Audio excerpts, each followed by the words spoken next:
Bonjour, aujourd'hui nous parlons des enfants en situation de handicap. Comment interagir avec eux? Si vous voulez en savoir plus, allez, restez connectés et surtout, aimez, partagez cette vidéo et n'oubliez pas de cliquer pour recevoir toutes nos prochaines vidéos.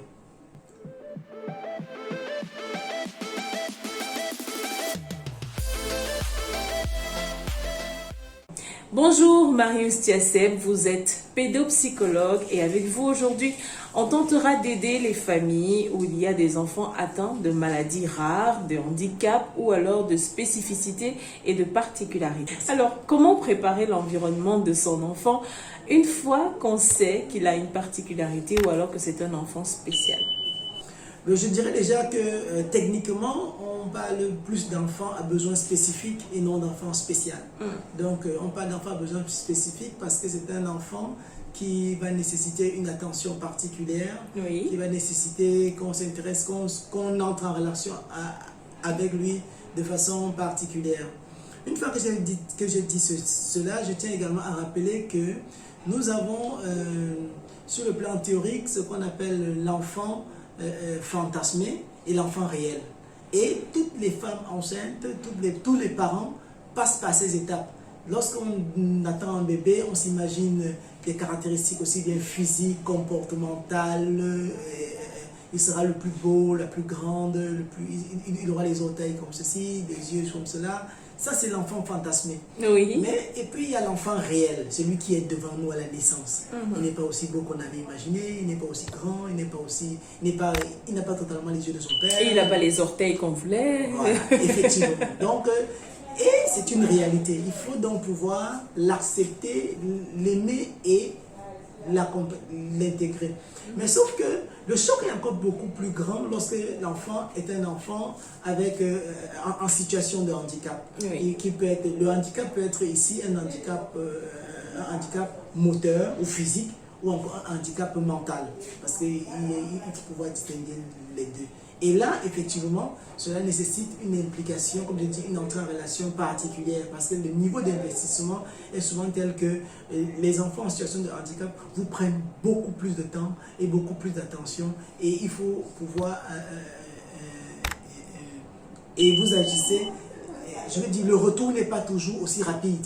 Par exemple, un enfant qui devrait sourire à 2 semaines ou à 3 ou à 1 mois, vous voyez que c'est peut-être à 3 mois ou 4 mois qu'il commence à esquisser son premier sourire. Un enfant qui doit devoir marcher, qui doit devoir peut-être s'asseoir à 6 mois, c'est peut-être à 1 an qu'il fera ses efforts. Donc, la question de la patience et de l'attente est beaucoup plus longue. D'accord.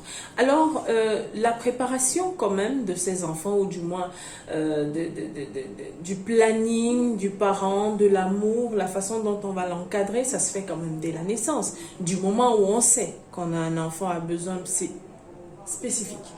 Je dirais, chez tous les enfants, l'amour doit être inconditionnel. L'amour chez l'enfant est inconditionnel. À partir du moment où on doit pouvoir aimer l'enfant sans rien attendre en retour. Et chez les enfants à besoins spécifiques, c'est encore plus vrai. C'est encore plus vrai dans la mesure où c'est des enfants qui déjà sur le plan social sont plus ou moins mis à l'écart. Mis à l'écart, peut-être de façon, on va dire, font souvent l'objet de stigmatisation, de discrimination. Mais surtout et aussi le regard de l'autre, supporter le regard de l'autre. Parfois, on lui donne l'impression qu'il est accepté, qu'il est intégré, mais dans le regard, ça se lit qu'il est inquisiteur, qu'il n'est pas franc, qu'il n'est pas sincère. Donc, ces enfants qui ont souvent beaucoup et qui ressentent cela. Donc, les parents sont généralement leur dernier rempart. Si en plus de cela, les parents doivent entrer dans le jeu de ne pas investir totalement sur le plan émotionnel, sur le plan affectif, vous voyez que c'est des enfants qui auront beaucoup du mal à s'intégrer, à s'adapter et à vivre. Donc, les parents doivent pouvoir prendre conscience que les enfants à besoins spécifiques ont besoin d'amour et que c'est l'amour qu'ils donnent à ces enfants qui les aideront en réalité à se surpasser et à faire face au regard de l'autre, aux difficultés qu'ils auront à rencontrer. Et c'est cet amour qui va également participer à créer une relation de confiance avec l'enfant, de façon à ce que l'enfant puisse supporter les autres frustrations extérieures ou intérieur à la famille. D'accord. Alors, la plupart du temps, ça peut être un travail assez difficile, une tâche compliquée pour les parents, mais surtout éprouvante. Faut-il faire intervenir un homme d'église pour l'accompagnement, un psychologue comme vous? Effectivement, c'est ce qu'on appelle les ressources. Il faut pouvoir faire intervenir tous ceux qui peuvent le faire de façon sincère. Sincère. Parce qu'effectivement, un enfant à besoin spécifique n'est pas un enfant mis à part. C'est un enfant qu'on doit pouvoir intégrer. Et de plus en plus, on parle aujourd'hui de l'éducation intégrée, donc de l'approche intégrative dans l'éducation qui permet de mettre ensemble les enfants qui ont besoin spécifiques et d'autres enfants normaux. Mais il y a des situations où l'apprentissage est difficile, où on a besoin de les avoir ensemble pour les apprendre à pouvoir être autonomes au moins et à développer certaines compétences d'autonomie. Donc, la question de faire intervenir un professionnel, un homme d'église ou même un membre de la famille, un aidant, parce que c'est extrêmement épuisant pour le parent. Seul il va rapidement s'épuiser. Alors, il a besoin lui-même d'avoir des forces pour pouvoir continuer. C'est pour cela qu'il y a parfois des centres éducatifs qui permettent de les recevoir pendant un moment de la journée. En supposant que pendant ce moment de la journée, le parent peut souffler un peu et faire autre chose, et plus tard, et prendre le relais aux heures, en dehors des heures de formation. Donc, il ne faut pas hésiter à pouvoir se rapprocher des personnes, comme vous avez dit, en église, psychologues, infirmiers spécialisés en santé mentale, psychomotriciens, il y a éducateurs spécialisés, il y a plusieurs professionnels qui peuvent vraiment accompagner. Alors, comment dire à sa progéniture ou alors lui faire comprendre qu'elle n'est pas comme les autres? Mais il faut le dire le plus simplement possible. Parce que, en fait, ce n'est pas le fait de le lui dire qui l'amène à se rendre compte qu'il n'est pas comme les autres. Il le sait et il se rend déjà compte en grandissant qu'il est différent. Mais maintenant, comment gérer la différence? C'est là tout le défi.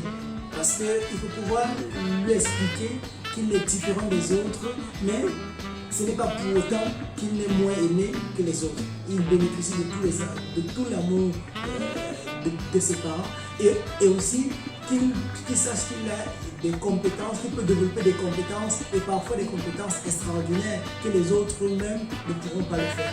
Il a besoin d'être mis en confiance. Il faut pouvoir le lui dire de façon simple, mais au-delà de lui dire, il faut discuter avec lui pour accueillir ses craintes, ses inquiétudes et surtout des frustrations.